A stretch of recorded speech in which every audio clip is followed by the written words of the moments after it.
한 믿음 좋은 며느리가 있었습니다. 교회를 다니지 않는 시어머니에게 핍박을 받으면서도 열심으로 신앙생활을 했습니다. 이 며느리가 밤마다 이 시어머니를 위해서 눈물로 기도하는 일을 그치지 않았는데요. 그렇게 기도를 하다 보면 이제 떠오르는 찬송이 있어서 항상 밤마다 그 찬송을 하면서 위로를 받았습니다. 그 찬송가가 찬송가 395장 너 시험을 당해 범죄치 말고 용기를 다해 물리쳐라. 얼마나 좋습니까, 그죠? 이제 그러던 중에 어느 날 이제 그 며느리가 다니는 교회에 여러 성도들이 이제 그 집에 신방을 하게 되었습니다. 그래서 이제 그 어머니를 뵙고 이제 어머니를 전도할 수 있는 절호의 기회가 되었다 이렇게 생각이 된 거죠. 그래서 이제 그 시어머니에게 그 교회 성도들이 이제 이야기를 하는 것입니다. 예수 믿으세요. 며느리가 얼마나 어머니를 위해서 밤마다 기도하고 밤마다 눈물을 흘리는지 아십니까? 그 며느리를 보시고서라도 교회를 다니시면 좋겠습니다. 이렇게 이야기를 한 것입니다. 그런데 그 시어머니가 반응이 별로 석연치가 않은 거예요. 그러면서 그분들에게 말하는 것입니다. 기도는요, 그게 다 내숭입니다. 제가 밤마다 나를 위해서 눈물을 흘리면서 기도한다길래 제가 몰래 들어봤는데 이게 들어보니까 날 이겨먹으려는 노래만 하고 앉아있더라고요. 이렇게 얘기를 한 거예요. 도대체 이게 무슨 일인가 해가지고 이제 도대체 무슨 찬송을 부르길래 그랬습니까? 했더니 그 어머니가 이렇게 말하는 것입니다. 너 시험일 당해 범죄치 말고 너 용기를 다해 물리쳐라. 너 시험일 이겨 새 힘을 얻고.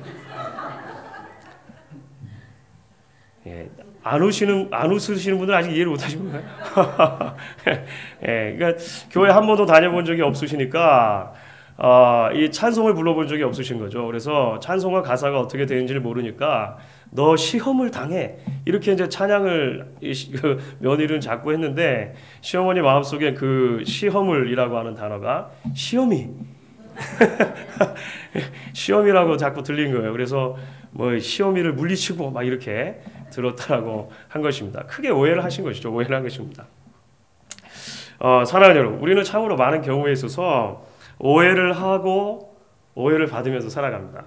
제가 서두에 뭐 우스갯소리로 그런 큰 오해에 대한 이야기를 말씀드렸습니다만 사실 우리는 살아가다 보면 크고 작은 오해들을 하기도 하고 또 받기도 하고 하면서 살아간다라고 하는 것입니다. 조금만 멈춰서서 곰곰이 생각해 보면 이해가 될 수 있는 일들이 많이 있는데 우리가 성급하고 조급하게 판단하고 생각해서 우리가 오해하게 될 때가 많고 그 오해 때문에 오해가 조금 더 커져서 분쟁이 생기기도 하고 분란이 생기기도 하는 것을 우리가 보게 되는 것입니다. 지난주에 우리가 함께 읽은 여호수아서의 본문을 혹시 기억하시면은요, 사실 지난주에 우리가 함께 읽은 본문만 해도 굉장히 훈훈한 분위기로 이야기가 흘러갔었습니다. 오랜 기간 동안 가나안 땅을 정복하는 그런 전쟁에 있어서 다른 형제 지파들과 함께 싸웠던 르우벤 지파, 갓 지파, 므낫세 절반 지파, 그 지파들이 이제 모든 사명이 다 끝난 뒤에 자기들의 본래 땅으로 돌려보내는 이야기가 지난 본문에 들어있었습니다. 그동안에 정말 그럴 필요가 없었음에도 불구하고 다른 형제 지파들을 위해서 피를 흘리며 힘을 다해서 같이 전쟁을 싸워준 지파들이란 말이죠. 그래서 다른 모든 지파들이 이제 이 세 지파에 대해서 감사하다라고 하는 것을 표하고 그리고 참 수고했다. 정말로 우리들을 향한 책임을 다 지켰다라고 하면서 돌려보내는 것입니다. 특별히 이제 여호수아는 그들을 돌려보내면서 축복하는데 6절과 7절 말씀을 보면 두 번에 걸쳐서 축복하다라고 하는 단어가 나와요. 그러니까 얼마나 분위기가 훈훈합니까? 그렇죠. 그동안 길고 긴 전쟁의 기간 동안에 함께 전쟁을 수행했던 동료 지파들, 그들을 이제 본래 자신들이 머물러야 하는 땅으로 돌려보내면서 축복하고 감사하고 그동안 수고했다, 잘 싸웠다, 뭐 이랬을 것 아닙니까? 이러면서 보내는 것입니다. 그런데 바로 얼마 지나지 않아서입니다. 오늘 본문으로 딱 이게 우리가 이제 머무르게 되면 전혀 다른 분위기의 이야기가 이제 진행되어지는 것을 보게 되어집니다. 갑작스럽게 이 세 지파와 나머지 지파 사이의 관계가 급속히 냉각이 된 것처럼 보이는 거예요. 분위기가 얼마나 험악한지 당장이라도 지파들 사이에 전쟁이 일어날 것 같은 상황, 내전이 일어날 것 같은 상황이 지금 오늘 우리가 함께 읽은 본문 가운데서는 그려지고 있다고 하는 것입니다. 도대체 어떻게 된 일이냐고 하는 것이죠. 문제는 여호수아의 명령을 따라서 자신의 기업으로 돌아가던 이 두 지파 절반, 또 우리 세 지파라고 할 수 있을 것입니다.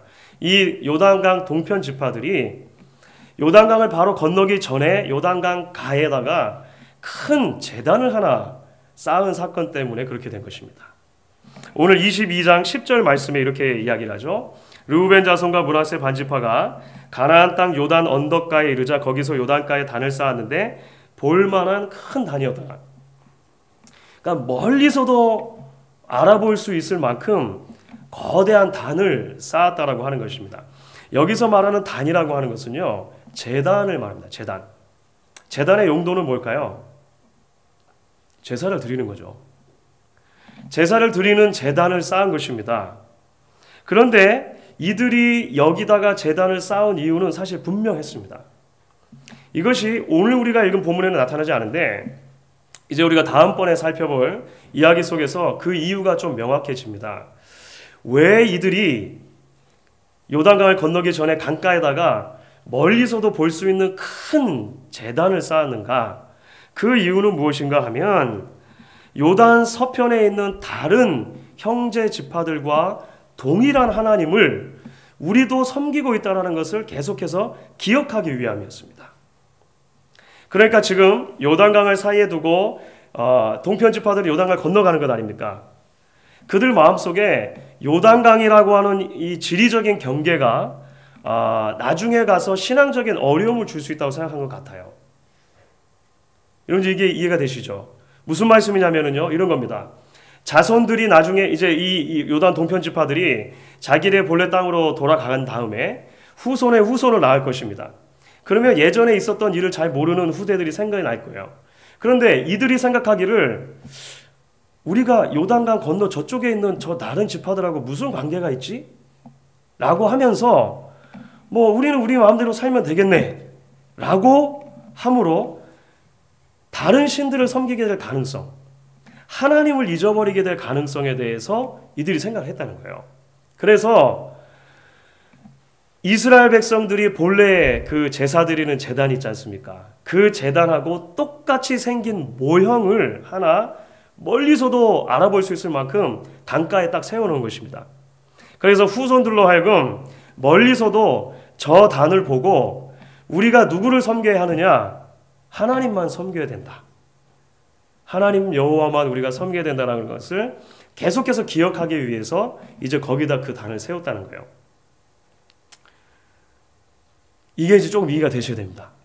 그렇죠? 우리 다음번에 가면 조금 더 설명을 하긴 할 것입니다. 하여간 내용이 분명했다는 것이에요. 이들이 왜 거기다 단을 쌓았는가? 하나님을 더 잘 섬기기 위해서, 하나님을 잊어버리지 않고 섬기기 위해서, 요단강이라고 하는 지리적인 경계가 그들의 신앙을 방해하지 않도록 하기 위해서 이제 이 단을 쌓았다라고 하는 것입니다. 그런데 사정을 모르는 다른 지파들이 이 동기를 심각하게 오해하게 된 것이죠. 그리고 그것이 지파 간의 갈등으로 번져가게 된 것입니다. 이 다른 지파들이 요단 동편 지파들이 거기다가 딱 그 큰 단을 세운 것에 대해서 얼마나 심각하게 생각했냐면요, 이것이 너무나도 심각하게 받아들여진 나머지 이제 그들과 전쟁을 하려고 합니다. 12절에 기록이 되어 있죠. 12절 말씀 우리 같이 한번 한 목소리로 읽도록 하겠습니다. 12절입니다. 이스라엘 자손이 이를 듣자 곧 이스라엘 자손의 온 회중이 실로에 모여서 그들과 싸우려 가려하니라. 여러분들 그 제단을 쌓았던 요단 동편 지파들의 입장에서 볼 때 이 굉장히 황당한 반응인 거죠. 전혀 예상치 못했던 반응이 지금 일어나고 있는 것입니다. 제단에 대한 소식을 딱 듣자마자 이스라엘 온 회중이 실로, 그러니까 여호와의 언약궤가 있는 제단, 진짜 제단이 있는 실로에 딱 모인 것입니다. 공동회의 하는 거죠. 저희는 지난주에는 재직회, 이번 주에는 공동회의가 있습니다. 공동회의를 하는 거예요. 근데 공동회의 하는데 안건으로 하나가 긴급하게 올라온 것이 있습니다. 그것이 무엇입니까? 우리가 저 나머지 지파들과 지금 전쟁을 할 것인가 말 것인가 갑으로 결정을 하자는 거예요. 조금 전까지만 해도 어떤 관계가 이들 가운데 있었습니까? 서로 같이 전쟁하고 서로 같이 싸우고 서로 같이 신앙의 훈련을 받고 막 그런 거 있지 않습니까? 서로 같이 목숨을 걸고 열심히 정복의 전쟁에 참여하고 그 땅을 나눠 가졌던 그런 지파들인데 갑작스럽게 이들 지파들을 전멸시키기 위해서 우리가 전쟁을 해야겠다. 이렇게 결정을 하게 됐다라고 하는 것이죠. 이들이 왜 이런 반응을 보이는 것일까요? 이것은 이 다른 지파들이 생각할 때 지금 요단 동편 지파들이 그렇게 단을 쌓은 것을 명백한 배교의 행위로 보았기 때문인 것입니다. 이들이 지금 여호와 하나님을 버리고 다른 신앙으로 지금 가고 있구나라고 이들이 생각했기 때문에 지금 이런 중대한 결정을 내리게 됐다라고 하는 것입니다. 그래서 이스라엘 총회가 이제 전쟁을 하기 전에 실제적으로 군사를 몰아가서 전쟁을 하기 전에 대표단을 보내게 되죠.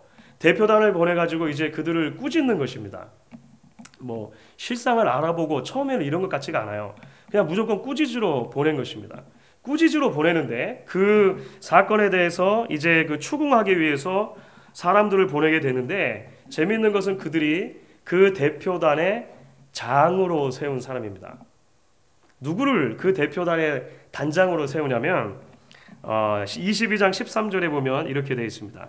이스라엘 자손이 제사장 엘르아살의 아들 비느하스를 길르앗 땅으로 보내어 루벤 자손과 갓 자손과 브낫의 반 지파를 보게 하되 비느하스라고 하는 이름이 이제 등장하게 되는 것입니다. 비느하스.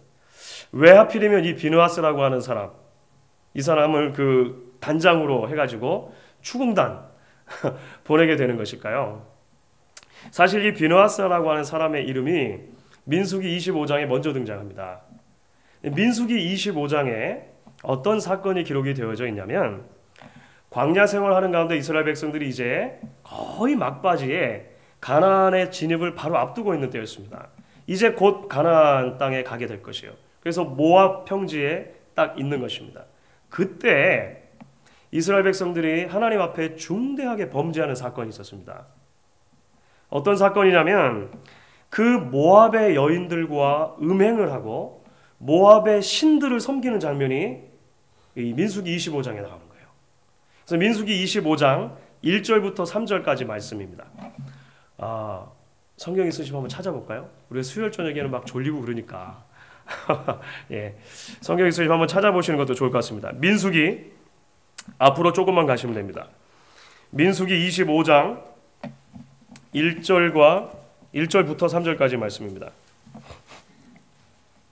구약 성경 한 238페이지, 39페이지 정도 되는 것 같습니다. 민수기 25장 1절부터 3절 같이 한번 읽겠습니다. 이스라엘이 시딤에 머물러 있더니 그 백성이 모압 여자들과 음행하기를 시작하니라. 그 여자들이 그 신들에게 제사할 때에 백성을 청하매 백성이 먹고 그들의 신들에게 절함으로 이스라엘이 바알 부올에게 부속된지라. 여호와께서 이스라엘에게 진노하시니라. 여러분 그림이 좀 그려지십니까? 이스라엘 백성들이 모압 땅에 머물러 있는 동안에 모압 여인들과 음행을 하게 된 것이에요. 그랬는데 더 큰 문제는 뭐냐면 이 모압의 여인들이 자신의 신에게 바알 부올입니다.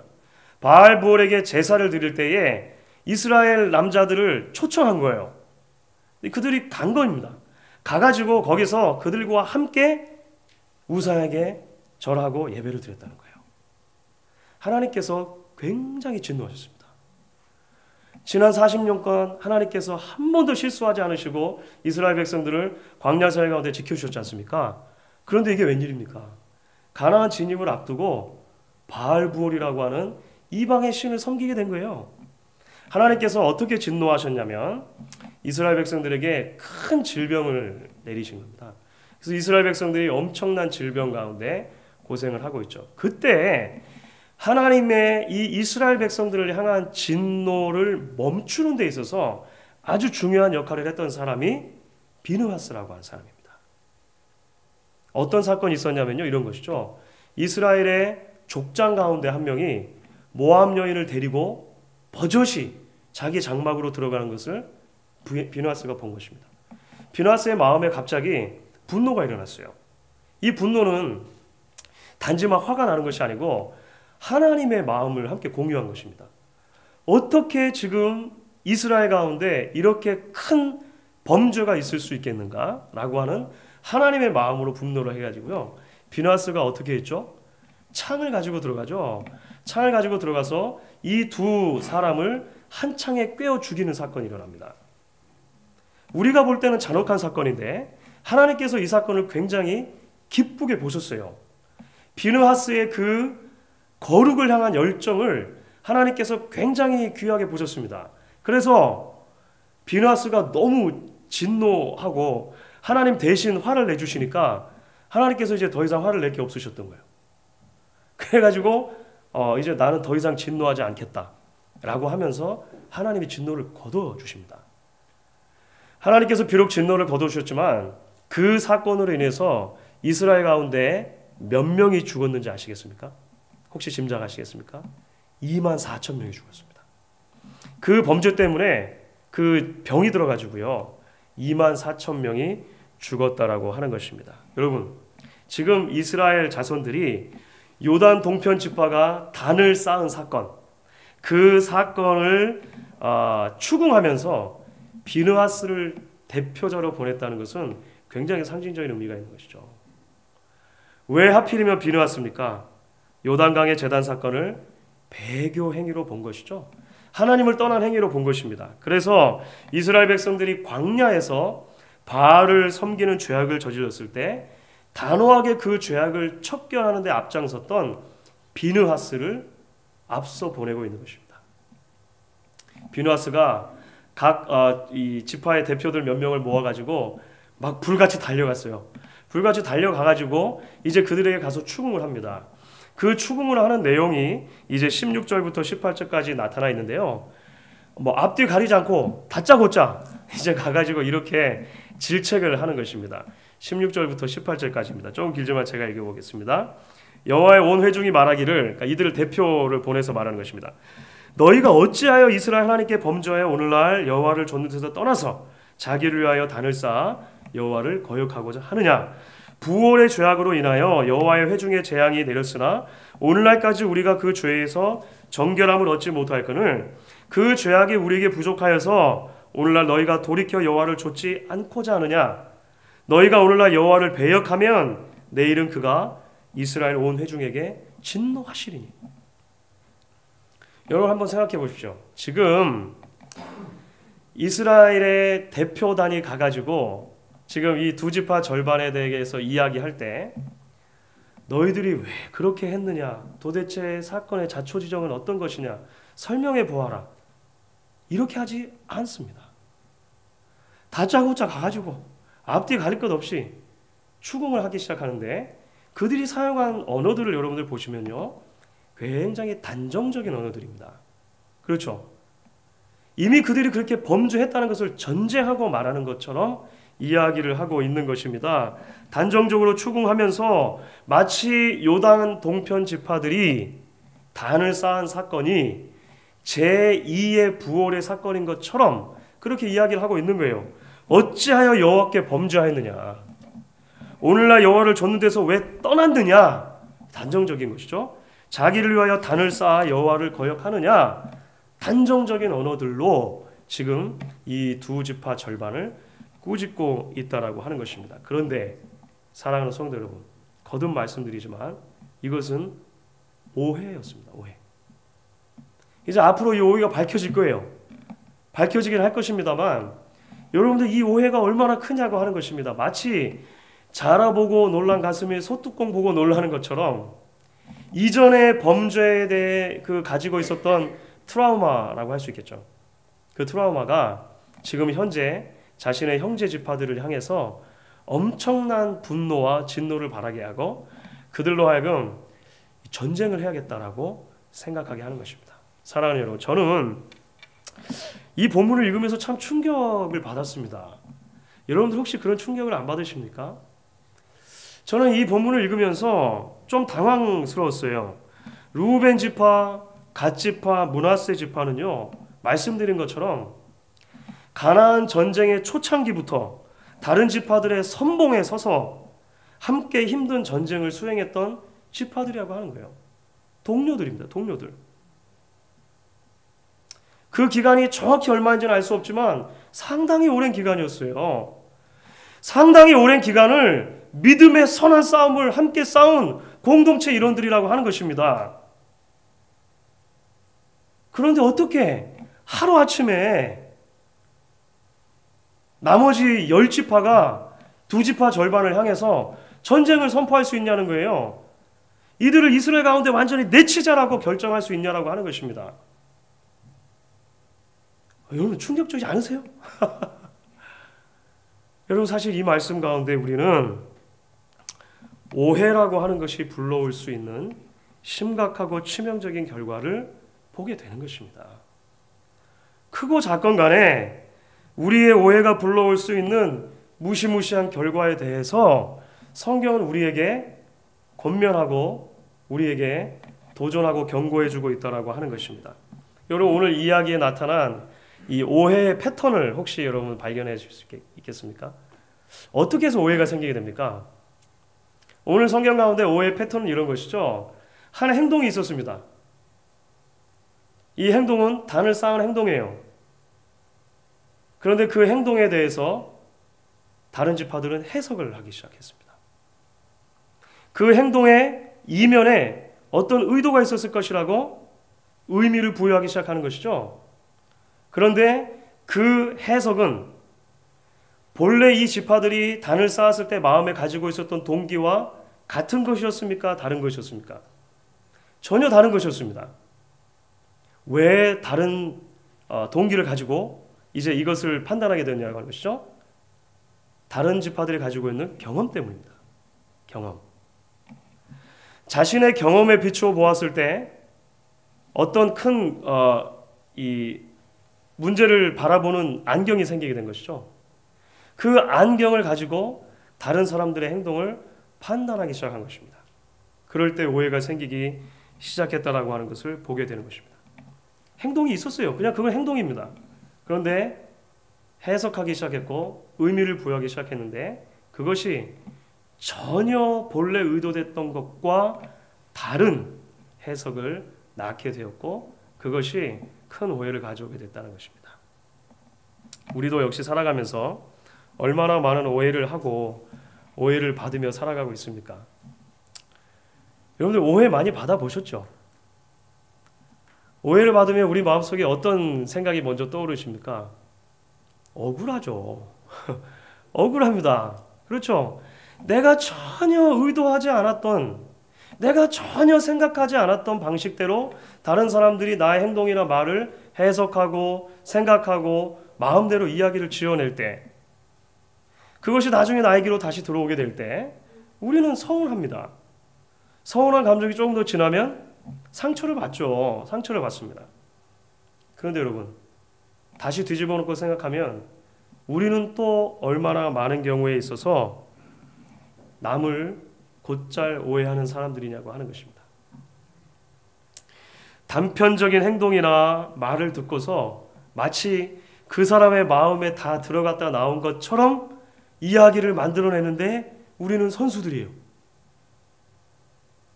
저만 그렇습니까?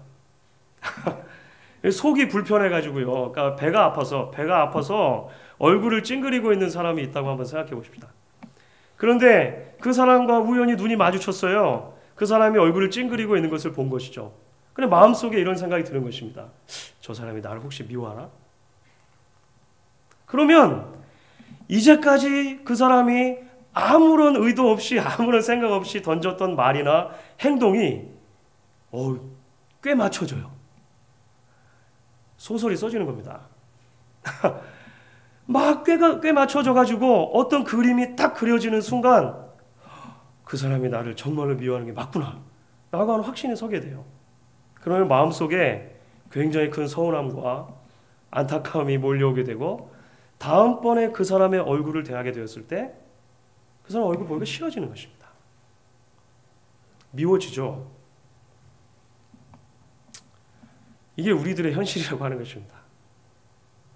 사랑하는 성도 여러분, 오늘 말씀은 겉으로 드러난 한 행동을 보고 그 행동 뒤에 숨어있는 동기와 의도까지 함부로 판단하는 그런 의를 범하기 쉬운 우리들에게 주시는 하나님의 경고의 말씀으로 우리가 같이 받으실 수 있기를 바라는 것입니다.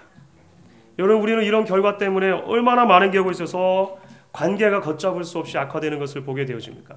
여러분, 특별히 조심스럽지만 제가 말씀을 드립니다. 특별히 교회 안에서 신앙의 이름으로 이런 오해가 생기게 되어지면 그 결과가 굉장히 참담합니다. 이스라엘 백성들도 사실 신앙의 이름으로 오해한 거였어요. 신앙의 이름으로 자신들을 나름대로 가지고 있었던 신앙의 열정 때문에, 그리고 다른 사람들의 신앙을 염려해 주다가 이런 오해가 생기게 됐다는 것입니다. 그리고 자기들과 그 오랜 시간을 함께 신앙생활했던 형제 지파들을 내치고 그들과 전쟁을 불사하고자 하는 마음이 그들 안에 생기게 되었다라고 하는 것입니다. 여러분, 어떤 목사님께서 그 단순한 수학 공식을 가지고, 수학도 아닙니다, 산수 공식을 가지고 이런 설명을 해주셨어요. 혹시 나옵니까? 5 빼기 3은 2다. 이거는 뭐 쉬운 거죠. 한 목사님께서 이렇게 설명하시더라고요. 오해가 있을 때 세 발짝만 뒤로 물러가서 보면 이해가 된다. 말이 되는 것 같습니까, 여러분? 오해가 생길 때 세 발짝만 뒤로 물러가서 보면 이해가 된다. 다른 것도 있어요. 2 더하기 2는 4. 이것도 쉽죠. 이해하고 이해하다 보면 사랑하게 된다. 이해하고 이해하다 보면 사랑하게 된다. 이것은 어떤 한 목사님께서 말씀하신 것이지만, 여러분, 야고보 사도는 우리에게 이렇게 말합니다. 야고보 사도는 야고보서 1장 19절에서 내 사랑하는 형제들아 너희도 알거니와 사람마다 듣기는 속히 하고 말하기는 더디하며 성내기도 더디하라, 이렇게 말씀하십니다. 우리가 듣는데 빠르고 말하는데, 판단하는데 조금 느릴 수 있으면 좋겠다라고 권면하는 것입니다. 그런데 여러분 아십니까? 사실 이렇게 말할 때 이 그리스도인의 성품은 사실 하나님 아버지의 성품을 그대로 닮아가라고 이야기하는 것과 마찬가지라고 하는 것입니다. 왜냐하면 하나님의 성품 가운데 어떤 성품이 있습니까? 출애굽기 34장 6절에 하나님께서는 스스로를 이렇게 소개하십니다. 여호와께서 그의 앞으로 지나시며 반포하시되 여호와로라 여호와로라 자비롭고 은혜롭고 노하기를 더디하고 인자와 진실이 많은 하나님이로라. 하나님 자신의 성품이 노하기를 더디하시고 인자하신 하나님이시라고 하는 것입니다. 끝까지 들어주시는 하나님이라고 하는 것입니다. 하나님께서 만약에 우리의 행동과 생각과 우리 마음속에 깊이 숨겨둔 범죄의 한 자락만 보시고 심판하셨다면 오늘 좀 누가 여기에 앉아 함께 하나님께 예배할 수 있겠습니까? 하나님께서는 끝까지 지켜보신다는 것입니다. 인내하신다는 것이죠. 오늘 저녁 우리 모두가 여호수아서를 통해 주시는 말씀을 가지고 다른 사람들과 관계에 있어서 늘 우리의 듣는 귀와 보는 눈, 그리고 생각하는 마음을 하나님께서 지켜주시고 빚어주시기를 소망하는 마음으로 함께 하나님 앞에 결단할 수 있는 저와 여러분 될 수 있기를 주의 이름으로 간절히 축원합니다.